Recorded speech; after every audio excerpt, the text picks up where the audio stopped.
நம்முடைய பிதாவாகி தேவனாலும் கர்த்தராய் இயேசு கிறிஸ்துவினாலும் உங்களுக்கு கிருபையும் இரக்கமும் சமாதானமும் உண்டாவதாக. ஹல்லேலூயா. 61ஆம் சங்கீதம் 2-3 ஆகிய வசனங்களிலே, என் இருதயம் தோயும் போது பூமியின் கடையாரத்திலிருந்து உம்மை நோக்கி கூப்பிடுவேன். எனக்கு எட்டாத உயரமான கன்மலையில் என்னை கொண்டு போய்விடும். நீர் எனக்கு அடைக்கலமும் சத்துருக்கு எதிரே பலத்த துருவமாயிருந்தீர். ஹல்லேலூயா. இன்னைக்கு செய்தி என்ன அப்படின்னா, தேவனே என் கூப்பிடுதலை கேட்டு என் விண்ணப்பத்தை கவனியும் என்று தாவீதின் சங்கீதத்திலே 1ஆம் வசனத்திலே வாசிக்கிறோம். என் இருதயம் தோயும் போது, இன்னைக்கு இருதயத்துக்குள்ளே கவலையோடு பிரச்சனையோடு போராட்டத்தோடு உலகத்துக்குள்ள போயிட்டு வந்துட்டு என்ன முடியல வைக்கலம்பாங்க. அப்படின்னா என்ன அர்த்தம் அப்படின்னா, ஏன் அந்த வார்த்தை வாயில வருது அப்படின்னா, இருதயம் தோய்ந்து போன நிலைமை, இருதயம் பலவீனமா இருக்கும், இருதயம் சோர்ந்து போன நிலைமை. கையில ஒரு 1 லட்ச ரூபா 2 லட்ச ரூபா கேஷ் இருந்துச்சு அப்படின்னா பேச்சு மாறிடும். கையில ஒரு 100 ரூபா இல்ல, ஹாஸ்பிட்டல் போகணும், ஃபைனான்ஸ்ல பணம் கட்டணும், இஎம்ஐ லோன் போயிட்டு இருக்கு, பிள்ளைகள் படிச்சுட்டு இருக்கு, திருமணத்துக்கு பிள்ளை ஆயத்தமா இருக்கு, கையில பணம் இல்லை அப்படின்னா முதல்ல இருதயம் தோய்ந்து போகும், சோர்ந்து போகும். பிரச்சனை எப்பெல்லாம் வருதோ இருதயம் தோய்ந்து போகும். ஒரு மனுஷனுடைய வாழ்க்கையில எல்லாமே நல்லா இருக்கும்போது கர்த்தருக்கு ஸ்தோத்திரம் சொல்லணும். எனக்கெல்லாம் 2வது வாழ்க்கை அப்படின்னு சொல்லலாம்.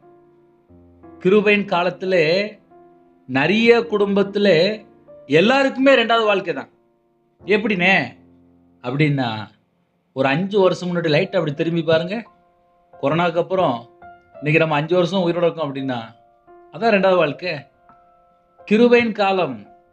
இந்த கிருபையின் காலத்திலே நம்முடைய பாவத்தை மன்னித்து, அக்கிரமத்தை மன்னித்து, மீறுதலை மன்னித்து, தலைமுறை சாபத்தை மன்னித்து, கிருபையினால் நிரப்பி நம்மளை பரிசுத்தப்படுத்தி, இயேசு கிறிஸ்து ரத்தத்தினால நம்மளை கழுவி சுத்திகரித்து, பரிசுத்தாவினால் நிரப்பி, அபிஷேகம் பண்ணி, நமக்கு நித்திய ஜீவன் வாசல் திறந்து, தேவ தூதரை நிப்பாட்டி, நம்ம வீட்டுக்கு எல்லா விதமான பாதுகாப்பு தந்து, ப்ரொடெக்ஷன் பாதுகாப்பு, எவ்வளவு கிஃப்ட் தந்து நம்மளை பாதுகாக்கிறாரு.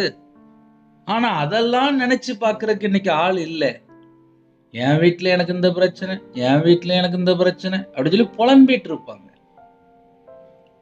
முதல்ல ஒரு மனுஷன் உயிரோட இருக்கிறானா நன்றி சொல்லி பழகுங்க. என் வாழ்க்கையில நான் அதைத்தான் யோசிப்பேன். நான் உயிரோட இருக்கிறதே பெரிய கிருபை அப்படிம்பேன். காலைல தூங்கி எந்திரிச்சாச்சா உயிர் பிச்சை போட்டுக்கார் அப்படிம்பேன்.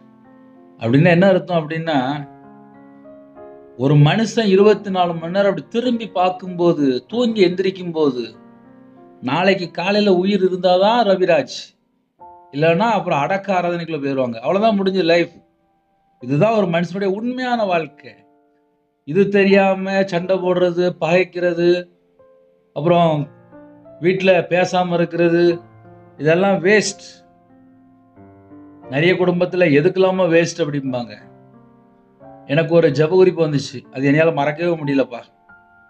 ஒரு தாயார் எனக்காக ஜெபிங்க அப்படின்னாங்க.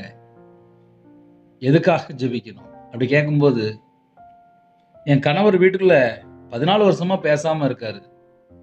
எனக்கு ஒரு வாலிப பிள்ளை இருக்கு, ஒரு பையன் இருக்கான். கல்யாணம் முடிஞ்சு 18 வருஷம் 17 வருஷம் முடிஞ்சிட்டு அப்படின்னாங்க. கல்யாணம் முடிஞ்ச ஒரு 3 வருஷத்துல புருஷன் முன்னாடி சண்டை போட்டுருக்காங்க. ஒரே வீட்டில் தான் இருக்கிறாங்க. ஆனா 14 வருஷமா பேசலையா. அந்த அக்கா அந்த வீட்டுக்குள்ள எவ்வளவு நரக வேதனை அனுபவிச்சுட்டு இருக்கும், யோசித்து பார்ப்போமே. அதனால இருதயம் தோய்ந்து போன நிலைமை. என் இருதயம் தோயும் போது பூமியின் கடையாரத்திலிருந்து உம்மை நோக்கி கூப்பிடுவேன். ஒரு ஜெபம் தான். இரவு நேரத்தில் என்ன செய்தி அப்படின்னா, தாவீது ராஜா இப்படியாக புலம்புகிறார், இப்படியாக ஜெபிக்கிறார். பூமியின் எந்த பக்கம் கடைசியில இந்த செய்தி நீங்க கேட்டுட்டு இருந்தாலும் சரி, ஐயா நான் வெளிநாட்டுல இருக்கிறேன், நான் இருக்கிற இடத்துல நான் தனியா இருக்கிறேன், நான் புலம்பிட்டு இருக்கிறேன், என் புலம்பல் என் வீட்டுக்கு தெரியாது, நான் இருக்கிற இடத்துல கஷ்டப்படுறேன், எனக்கு சாப்பாடு சரியில்லை, வேலை சரியில்லை, உடம்பு சரியில்லை, என் வீட்டில் யாரும் பேச மாட்டேங்காங்க, நான் இங்கே வந்து மாட்டிக்கிட்டேன். எந்த மாதிரி சூழ்நிலை இருந்தாலும் சரி, பூமியின் கடைசியில எந்த பக்கம், எந்த மூலையில, எந்த நாட்டுக்குள்ள, எந்த இடத்துல இருந்தாலும் சரி, உங்க வீட்டுக்குள்ள, உங்க ரூம்ல, உங்க செல்போன்ல இந்த செய்தி வருதா, முதல்ல நீங்க யோசிக்கணும். எப்படி யோசிக்கணும் அப்படின்னா, உங்க இருதயம் ரொம்ப பலவீனமா இருக்கா? எதையாவது குறித்து யோசிச்சுட்டே இருக்கிறீங்களா? எதையாவது குறித்து கவலைப்படுறீங்களா?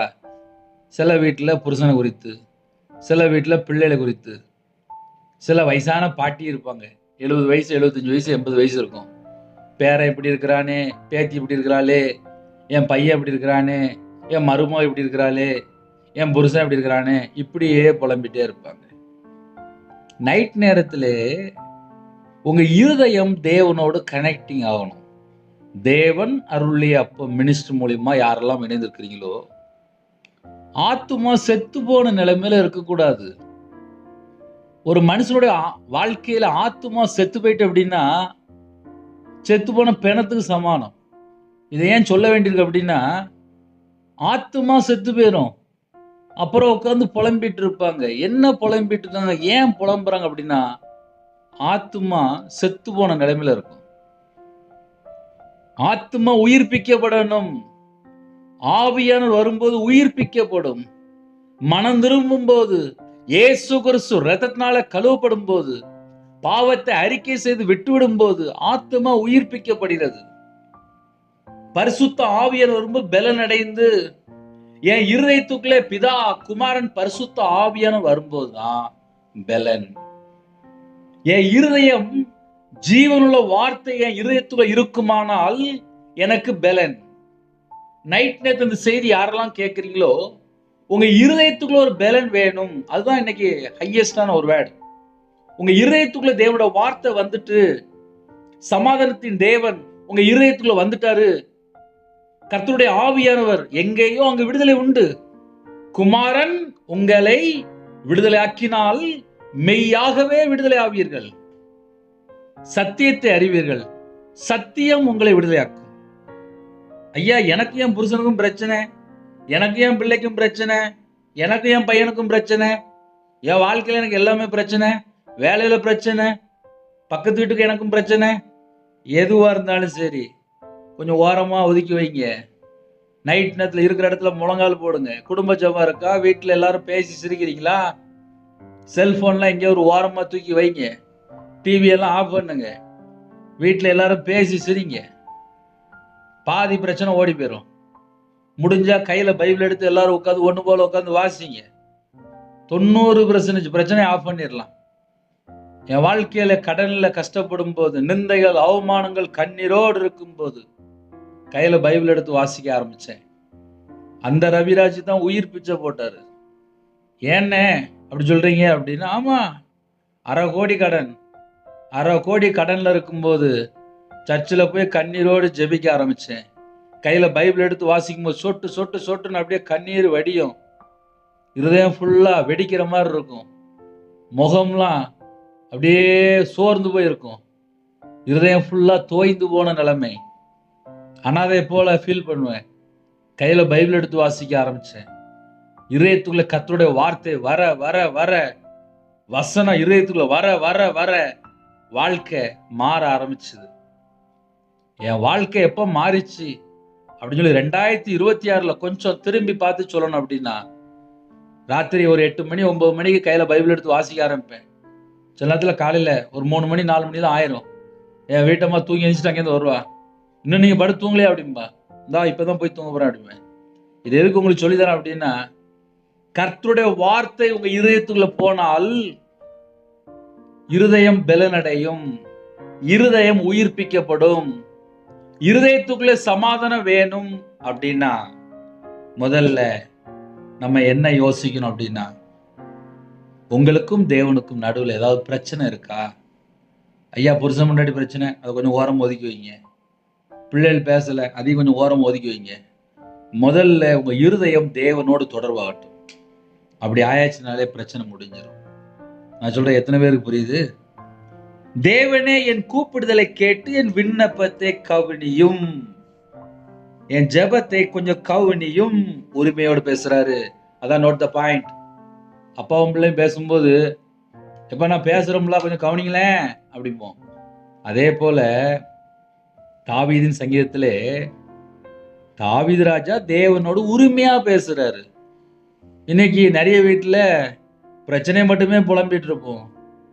நீங்க உங்க அப்பாவோட உரிமையா பேசுனீங்க அப்படின்னா இந்த இரவு நேரத்திலே கட்டெல்லாம் உடைஞ்சிரும், பேயெல்லாம் தானா ஓடி போயிடும். நீங்க தேவனோடு பேச ஆரம்பிச்சால் பிசாசுக்கு அந்த வீட்டுல வேலை இல்லை. இதுதான் ரகசியம். நீங்க தேவனோடு தொடர்பு கொண்டால், அந்த வீட்டுக்குள்ள இயேசு இருந்தால் உங்க வாழ்க்கை எவ்வளோ ஒரு ஆசீர்வாதமா இருக்கும். கொஞ்சம் யோசித்து பாருங்களேன். என் வாழ்க்கையில நான் எல்லாத்தையும் வெறுத்து கையில பைபிள் எடுத்து வாசித்து மனம் திரும்ப ஆரம்பிச்சேன். கண்ணீரோடு ஜெபிக்க ஆரம்பிச்சேன். எனக்கு கிருபை தந்தாரு. நான் கர்த்தருக்கா வாழன்னு சொல்லி ஆசைப்பட்டேன். சுவிசேஷம் அறிவிக்கன்னு சொல்லி ஆசைப்பட்டேன். முழு நேரமா நான் தேவனுக்கா வாழன்னு சொல்லி ஆசைப்பட்டேன். தேவன் அருளிய அப்போ மினிஸ்ட்ரி 24 மணி நேரம் குடும்பமா தேவனுக்காக முழு நேர ஊழியம். எங்களுக்கு ஊழியம் மட்டும்தான். முதல்ல புரிஞ்சுக்கோங்க. குடும்பம் எல்லாரும் வீட்டில் நான் மனைவி பிள்ளை முழு நேர ஊழியம்தான்.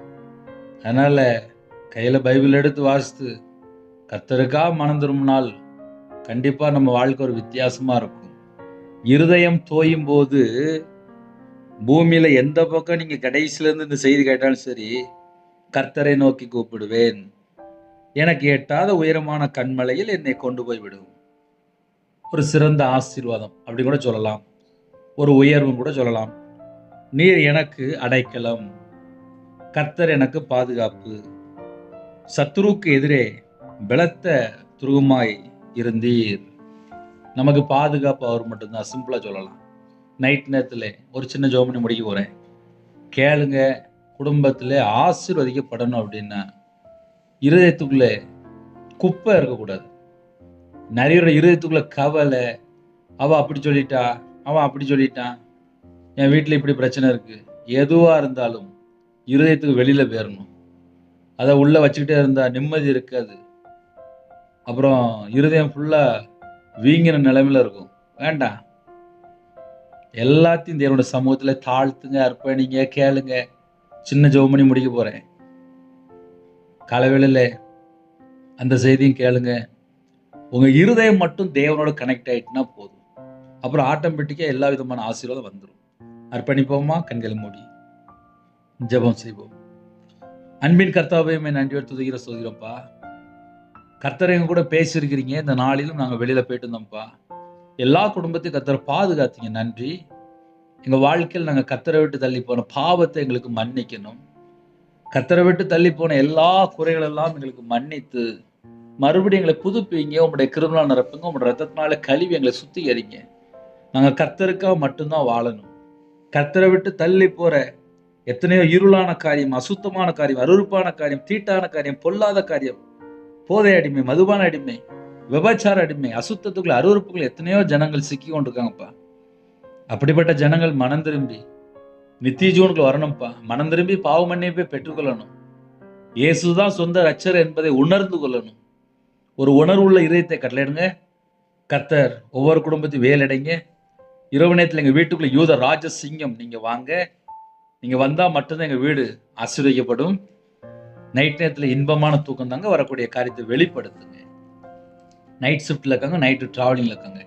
கர்த்தருடைய கரம் பிள்ளைகளோட கொடுக்கட்டும். எல்லா நாச மோசங்களும் விலக்கி கர்த்தர் பாதுகாத்து கொள்ளுங்க. கற்பத்தின் ஏஜுபிறாங்க கர்த்தர் மனம் மறங்க, மாசமா இருக்க கர்த்தர் ஆசீர்வதிங்க, டெலிவரி போறாங்க. கர்த்தர் கூட இருங்க.